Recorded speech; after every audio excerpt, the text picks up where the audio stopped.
Hey, this is Nicole Holland. You're listening to episode number 29 of the Business Building Rockstars Show. You're listening to the Business Building Rockstars Show, where your host, Nicole Holland, gets the lowdown from today's most talented, inspiring, and successful entrepreneurs on what it really takes to reach rockstar status.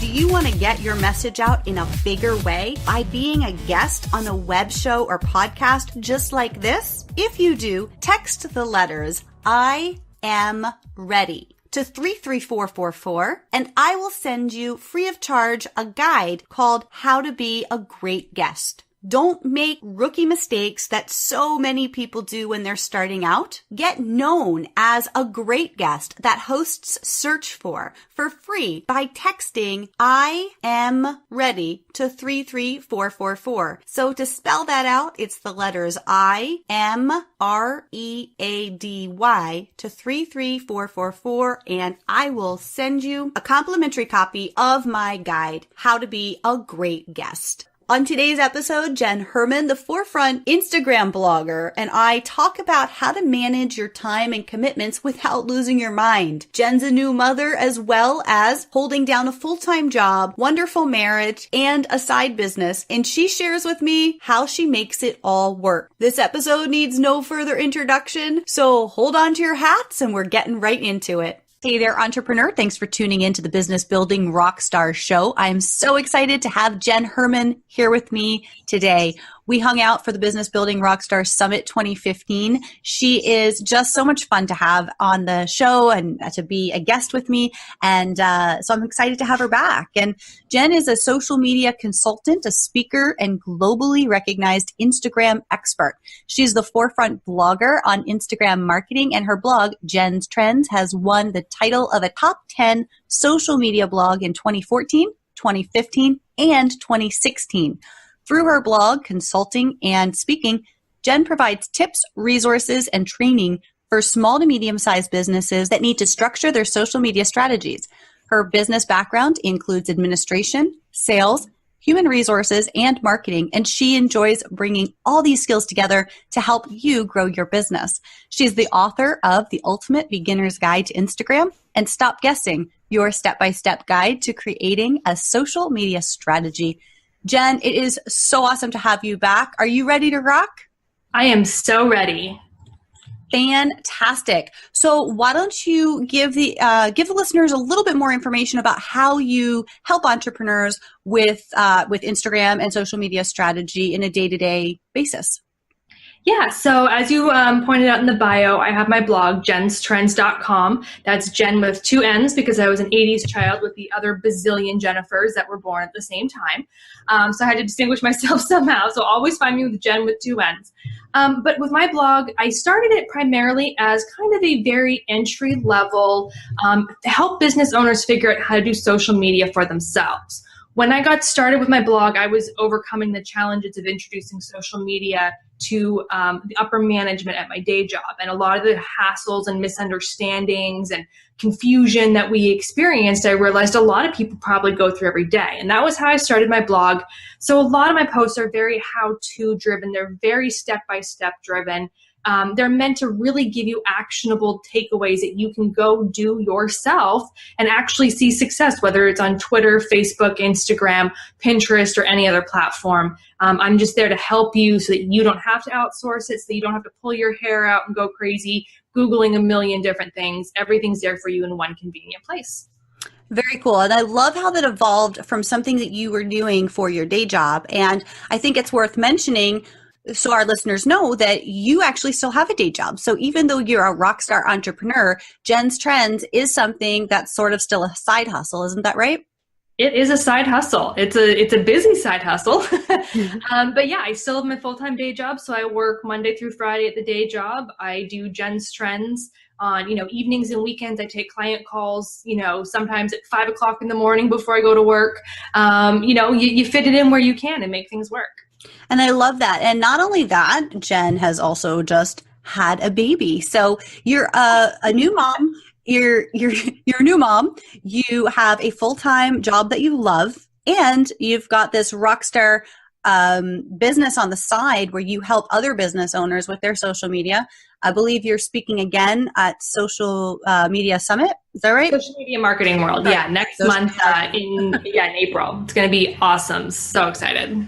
Cool. And so I just want to highlight that because it's not every day that you find somebody like you. You know, a lot of people use the excuse, well, I would have a business, but I can't because I've got a family, or I want to have a business, but I have to keep my day job. So what do you say has been the biggest, not support, but the biggest push for you to make you decide that, yes, you wanted to do Jenn's Trends and you want to do your business and do what's fun for you and make money from it at the same time as keeping your job? Well, first of all, I have to point out, I am not an idle mind. Like, if my mind sits still for too long, I'm going to go cray cray. Like, I really need to, and I mean, my husband learned this early on. I was like, I'm bored. Like, I need puzzles. I need entertainment. I need to go do something. I can't just sit still. That doesn't mean I can't unwind and watch some mindless, Real Housewives on DVR or something. But I need busyness. And the busier my brain is, the better I function, the better I perform. So for me, when I had my day job, but I wasn't, the weekends I was bored. I wasn't doing anything. I wasn't pushing myself creatively. I wasn't pushing myself professionally. And so that was what kind of pushed me into, hey, I'm going to start a blog. And legit, it was some total random crazy harebrained idea on a Sunday. Like, I'm not even joking. I sat down and I was like, I'm going to start a blog. I'm like, okay, what do I need to do? Like, I had never researched this. I had not planned this. Yes, I was researching things and learning things and doing things through the social media stuff that I was doing at my day job. But to actually like launch a blog and do that, I had not researched. So I sat down, I opened it on a free WordPress.com website. So it wasn't even my own domain. I will point out, I was terrified to invest in any of this. I was like, whatever is free, I will do.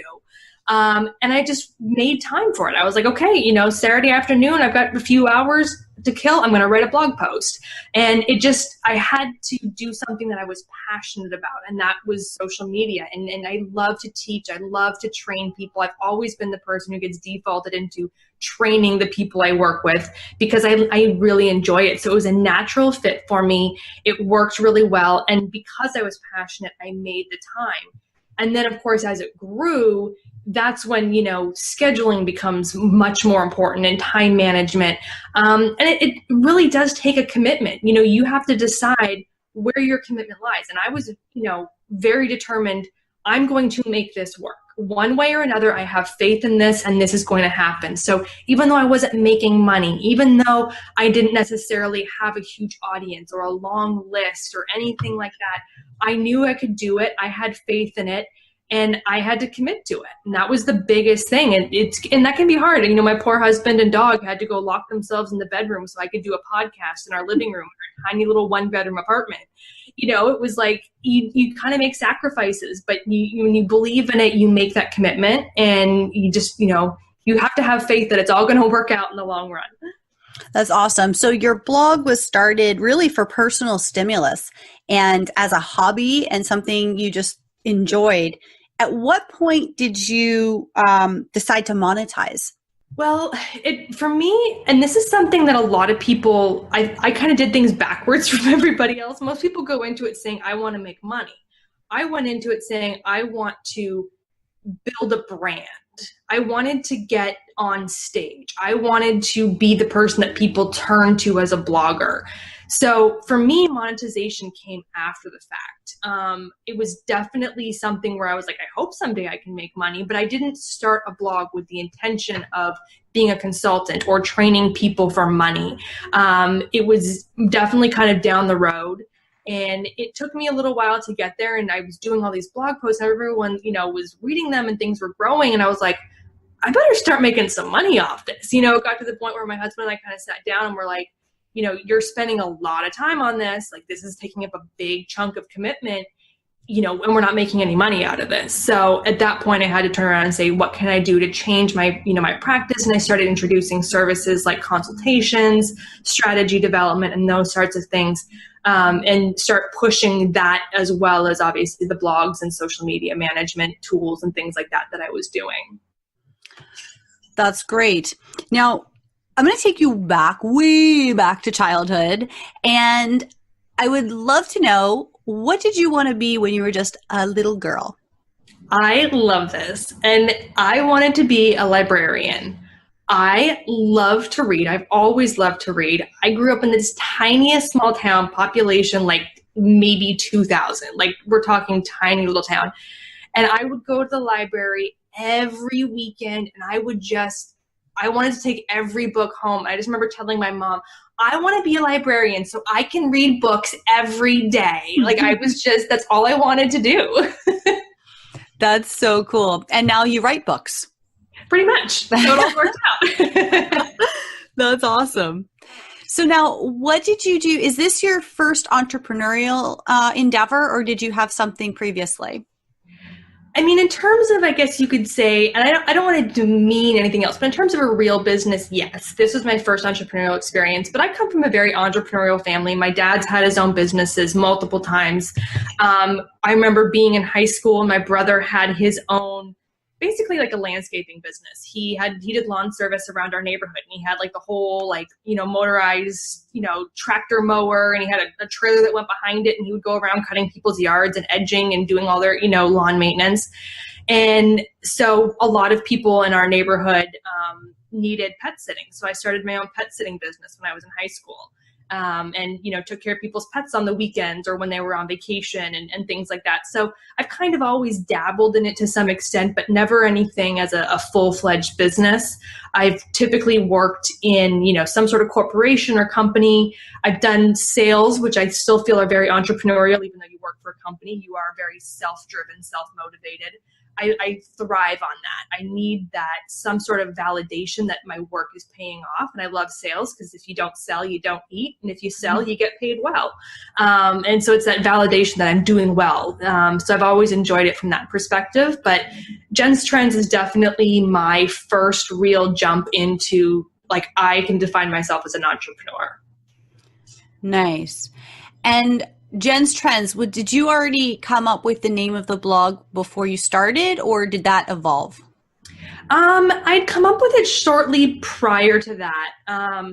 It was kind of one of those things where I was working actually at my day job, and we were talking about blogging and things like that. And it was a name that we had kind of tossed around, but never picked up any steam. And so when I launched my own blog, I was like, well, I'll talk about trends in social media management, so I can do Jenn's Trends. And it just kind of fell in, and obviously kind of has the not quite alliteration, but the fun sounding words. Mm-hmm. And it kind of worked, and it's just stuck ever since. Very cool. So if you could travel back 10 years in time, what advice would you give to your younger self about business or about life in general?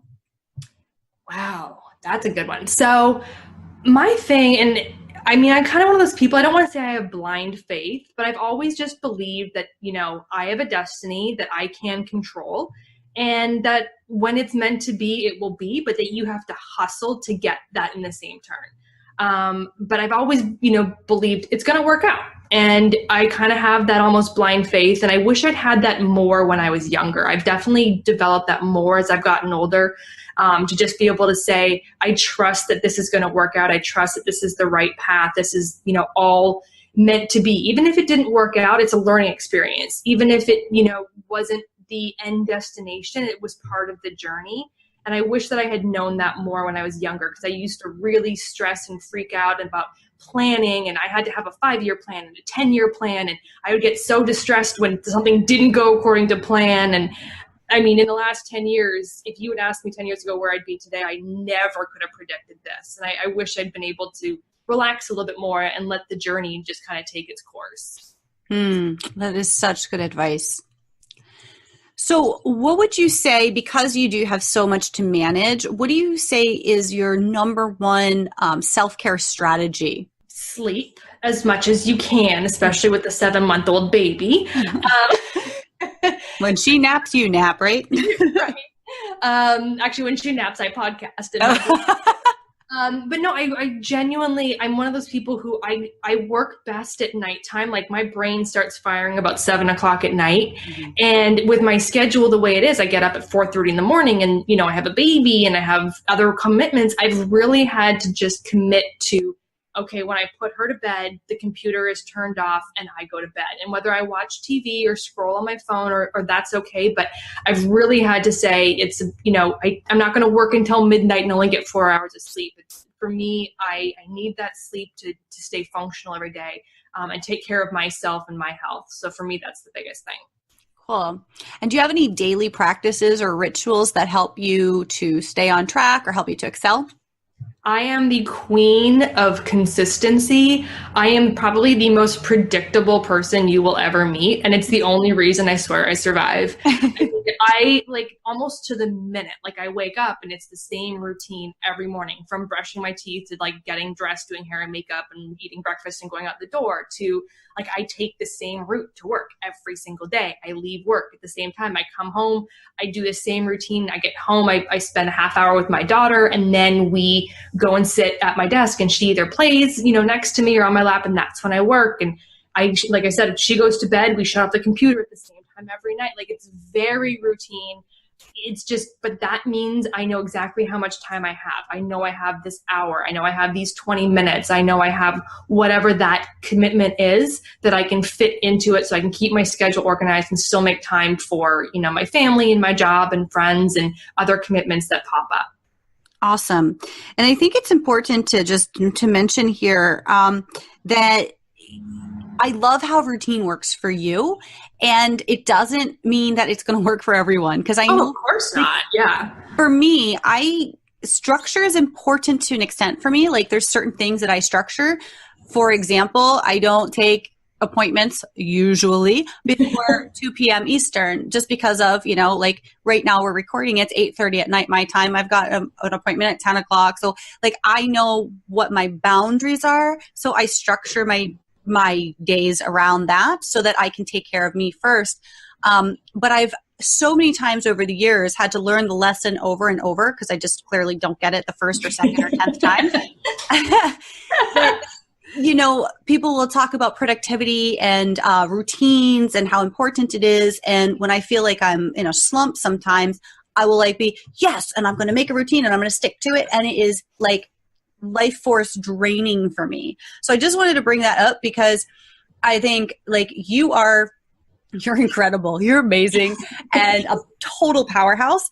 But I just want to make sure also our listeners recognize that part of me bringing this show to you and part of me bringing the summit to you is all about exploring different strategies and learning from people who have it figured out for themselves. So just listener, be sure that you're checking in with yourself all the time and asking yourself, okay, what would serve me best? Should I be like super routine? Should I be like not routine at all? Or should I do something in the middle, right? And that's the thing too. I mean, for as much of a routine, like, and people laugh when I'm like, it's not because I'm predictable, and they actually laugh at me. They're like, you're the most predictable right now. And I'm like, I know, it's ridiculous. But that doesn't mean that every now and then throwing that monkey wrench into things doesn't, you know, it's a good thing. And, you know, that'll be that where like, I'm like, nope, I'm not doing anything this Wednesday after work. I am shutting it down and we're going to, you know, take the dog for a walk, or we're going to go to a baseball game, or I'm just going to sit around and watch TV all night and eat pizza in bed. Like whatever it is, sometimes you just need to throw it off. And there's that guilt that sets in. I mean, we just had the Easter weekend and I didn't work at all. I literally did not work. And that was really hard for me because that's not my routine, is to work on the weekends. But sometimes you just need to throw that monkey wrench in there and walk away from it, mix things up, do that self-care we were talking about, and then come back the next day refreshed and ready to kind of go back into your typical routine. Such a great point. I love that. So tell me about tools. What kind of tools do you use in your business that help you stay on track? My smartphone is my lifeline, and I damaged my smartphone a few months ago, and it was the end of the world. Like, you don't even understand. Actually, you do. But it was like the end of the world. I had no connection to the outside world, and it was devastating. But besides that, I'm one of those people, I'm very, obviously, I'm scheduled, I'm organized, so I live by a calendar. I need to have a calendar. I sync my Google Calendar, to my Outlook calendar for work. So everything I have is on my phone. If someone needs something, I can instantly say, yes, I can make that appointment work or not. I live and die by that. I'm not a big tools person. I don't use like a lot of software tools. I don't use scheduling tools. Because to me, I understand their need to simplify things, but I'm I love the organic nature of interacting on social media, on Facebook, on Twitter. I don't like using an outside source like Hootsuite or Sprout Social or Agorapulse or something like that, which are all amazing tools. I've tried them and they're great. And I know so many people that love them. But for me, I just love being on the platform. So it just works better and keeps me more organized to know what I'm doing and staying on task that way. And even other tools like, design tools, whether it's like Canva or Photoshop or those types of things. Every time I try them, I always go back to my defaults and then what works for me. But that doesn't mean that they're not great tools, and I love them and I always promote them. You bring up an interesting point here. And again, I'm just going to dig in for the listeners that I hope you realize, by Jenn saying that she loves being on the social media platforms and she doesn't like using those schedulers. It's just, again, something that we don't hear every day, right? Because a lot of people are going to talk about, oh, well, just, use this to get things out and to be everywhere. But you're more interested in, number one, I think connecting with people and being social, which is one of the reasons you've won so many awards from social media agencies. But also, I think it's important to, you really authentically enjoy those interactions. You spend your time there because you want to, not because you have to. And I think that is such a key piece to entrepreneurship and to where we put our efforts and energy. Rather than doing something we have to do. Yeah. And that's the thing. Everyone knows me. I'm on Instagram all the time. I mean, that's my niche. I love Instagram. I love the platform. I'm always talking about it. So I spend most of my time there. And yeah, that takes up a lot of time, but I'm also on Facebook. I'm also on Twitter. I obviously don't use every platform as much as I would love to because I can't. You're one person. Yeah, there's just one me. And obviously, as we talked about, not a lot of time in the day. But that's the thing. I feel like when you use those scheduling tools, and again, they work for so many people in so many ways. And I schedule tweets and Hootsuite and things like that because it does make life a little bit easier. But I feel like you said, I love that natural, authentic engagement, interaction of being on the platform, seeing what's happening, seeing my notifications roll in. And that's where you notice the nuances. That's where when you log in on Facebook and you go, whoa, that button moved, or, oh, that photo looks different. Or you're on Twitter and you're like, what is this new thing? You miss that if you're always on a scheduling tool or a third party. So I just love that natural interaction. Yeah, and I think it takes time too to figure out what your own personal flow is with social media, and it's always changing. And like you said, there's always something new. You wrote a great blog post about the new Facebook emotions. Is it? Oh, on Facebook. No, I wrote the Instagram algorithm. I just wrote that one. Yeah, no, it was a while ago where the emotions had come out. I think is it called emotions? Oh, reactions. Yes. Yeah, absolutely. Yeah. And that's the thing, that was something new and different, that a lot of people were really confused about, and how is this going to affect them? How are they going to use this tool and that sort of thing? Yeah. For me, I found my flow, what's working for me right now, and who's to say if it will forever. But it took me a little while to figure this out. So the way that I am best engaging on social media is by using Hootsuite to schedule posts. And I have an assistant who sends out messages to people to engage, people who look like they're interesting and we might want to engage with. And then anytime somebody responds, I am the one who gets it. I am the one who engages from there. I'm the one who has that communication. But I have found that has helped me save a lot of time, but also feel really authentic, because that was my issue with schedulers was, like you said, if you're not on the platform and you're not seeing what's going on, it's like you're removed. And I really want to have that connection with my people. So that's been a a fun little twist, something that's fairly new that we're doing, and it seems to be working really well. Yeah, and that's one thing I know, like, and a lot of entrepreneurs like to outsource, or a lot of small business owners like to outsource and have someone else do their social media management for them. And I'm not saying that's wrong, and that works for a lot of people. But when you do that, just like you've done, you have to kind of figure out how that engagement is going to be handled. Are you know, is the person who's managing your social media going to respond to all the comments and questions? They can't respond as me. Exactly. My assistant's wonderful. They don't have, they don't know the nuances and all the details of your business. I mean, unless they've been doing it for you for 5 years or something, it can be hard to have that engagement, and you lose that authenticity. And like you said, as a business owner or entrepreneur, you lose that engagement with your audience. So it's really important to set those boundaries if you are going to outsource in any way. Absolutely. And I think too, social media is great, not only for audience, but also to engage with other people who you could who you perceive as peers or as mentors. So most of the people, people ask me all the time, how did you get this person or that person on your summit or on your podcast? It's all through social media, almost all of it. Every once in a while, it's a referral, like you and I connected through Julie Lowe. Yeah. Julie Lowe and I connected through somebody, and that person and I connected through social media. So it's like, all of my connections can be traced back to social media. And if I wasn't personally engaging, then I wouldn't have them. Exactly. So awesome. I love talking about social media with you because that's your thing. When did you start playing around on social media, and how did you fall in love with it? Wow. I mean, I was a relative early adopter to Facebook.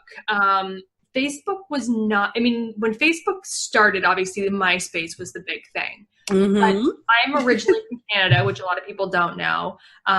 So all of my Canadian friends were like, MySpace, it's all about Facebook. And they were harassing me to get on Facebook. So by that standard, compared to the general American public, I was actually an early adopter to Facebook. So I've been using it for a long time from that capacity. I love social media. I love the interaction, the community, the fact that I can see my niece and, my nieces. I can see them both grow up. I can see my cousins and then have their kids, and I can stay in touch with friends that I went to high school with and see what they're doing in their lives and families. And so I've always connected to it from that perspective. From a professional environment, it was really at my current day job. When I was transitioning to a new position and we were launching a new program, and they were like, we, want to consider all the different marketing avenues. What can we do? And I was like, well, we have to use, Facebook and Twitter and social media. And at the time I didn't even have a Twitter account. But I was like, we need to use Twitter. So I jumped into it. Dove right into the deep end, and I was like, I'm going to figure this out. And I went to seminars, and I did every webinar I could find, and I just immersed myself in it and fell in love with it so much more. And so that was probably going on about 4 to 5 years ago that really started, that I just loved it, fell in love with it, and really started understanding it from a business perspective beyond just, friends and family and, how to use Facebook to, send a message to your aunt or that sort of thing. Mm-hmm. Great point. And well, great experience. And also a great point about switching from just using it for personal to using it for business.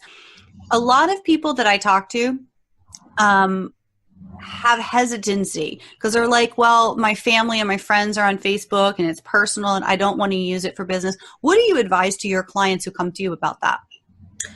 Well, and when it comes to Facebook, my advice is get a dang Facebook page, people. It is freaking 2016. We don't use the yellow pages. We use Facebook. It's Facebook or Google. That is what the world uses. So if you don't have a Facebook page, you mean like a business page, right? A business page, okay. Yeah. Not your personal profile, but a business page. And everyone has mixed reactions in terms of, how often they should post and the whole Facebook algorithm and a whole bunch of, everything that people want to talk about. But really, you need to be on Facebook. You need to have a business page for your brand that people can find, because the first thing they're going to do when they find your business is go search for you on Facebook. I promise you that's where they're going to go look for you, and you need to be there. So I always tell people, just start. It's better to start than not.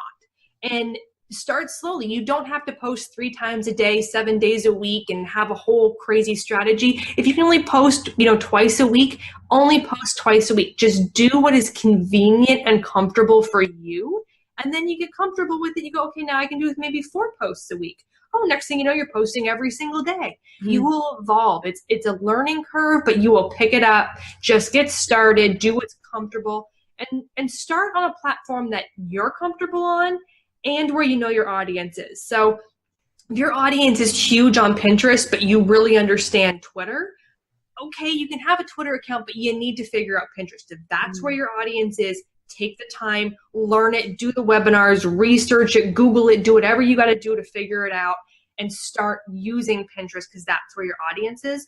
But again, you can start slow. Just get the account set up, link your website, start doing some pins. You don't have to be a rock star the moment you get started. You can grow in baby steps, and before you know it, you'll be at the rock star status.